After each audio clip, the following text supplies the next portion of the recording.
A location in the Western Sahara Desert of Mauritania called the Richat structure. It's also commonly referred to as the Eye of the Sahara. It is a site that most people have never seen or heard of before, which is truly peculiar because it's so spectacular. It's a site that astronauts typically use to reference from space. It is a geological feature that is said to be volcanic in nature.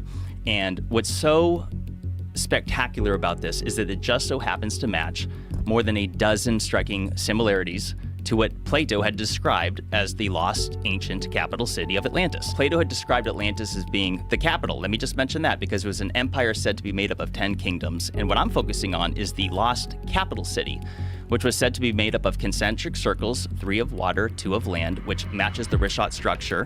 It also was said to have an opening to the sea at the south, and if you look at it from satellite imagery, you can clearly see that water had ran through it. And furthermore, it was said to have mountains to the north, and you just so happen to have mountains called the Atlas mountain chain, which Atlas was said to be the very first king of Atlantis.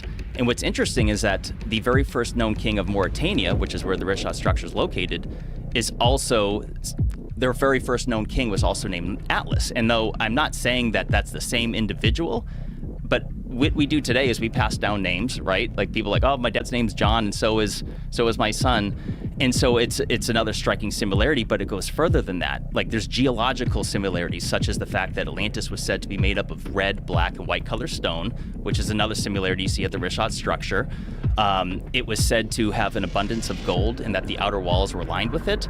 And it turns out that Mauritania is loaded with gold, and not only that, the richest person ever known to exist in all of mankind is Mansa Musa of the Mali Empire, which consisted partly of modern-day Mauritania.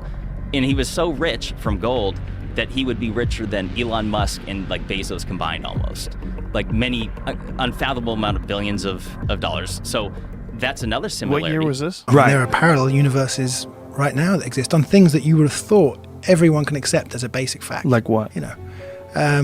Syria. Yeah. The white helmets. There are some fairly serious people saying the white helmets are, some kind of media front for Al-Qaeda or Al-Nusra. Would you explain the white helmets for people? So when there's a bombing and a building collapses, they go in and drag people out and get them medical attention as quick as possible. And people think that they're somehow or another involved in it? They're a front?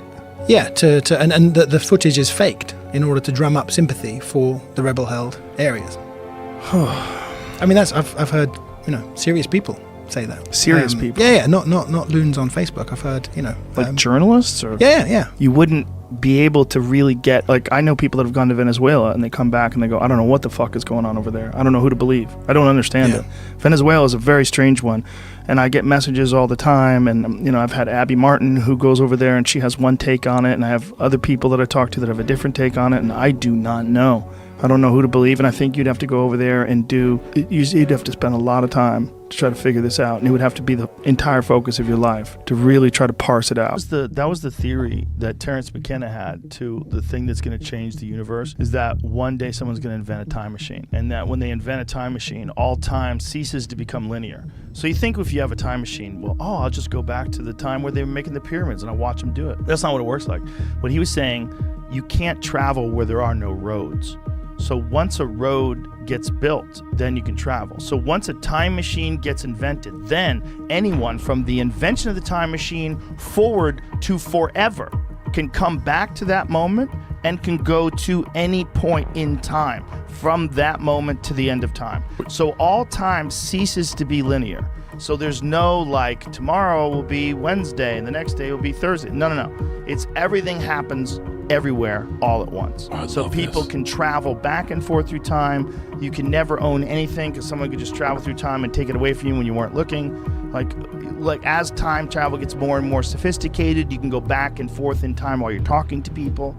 If you don't like what you said, you could rewind and start all over again. If you're in an argument with your wife, you can go to the library and get information and come back and go, actually, Herodotus once said, and then bam, your wife thinks you're the smartest guy in the world. Like this, but there would be no normal life anymore. It would the world itself would be completely unrecognizable because time would mean nothing. You'd be able to travel back and forth. What if every time you went to sleep and you woke up, you passed into a nearby and very similar universe but not quite the same.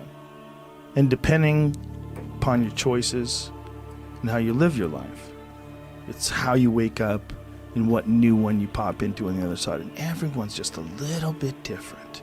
The whole world changes just a little bit each time you make a decision, one way or another. Everything changes when you wake up. You think the world is static, because it is when you're awake. You have no fucking idea what's happening while you're asleep.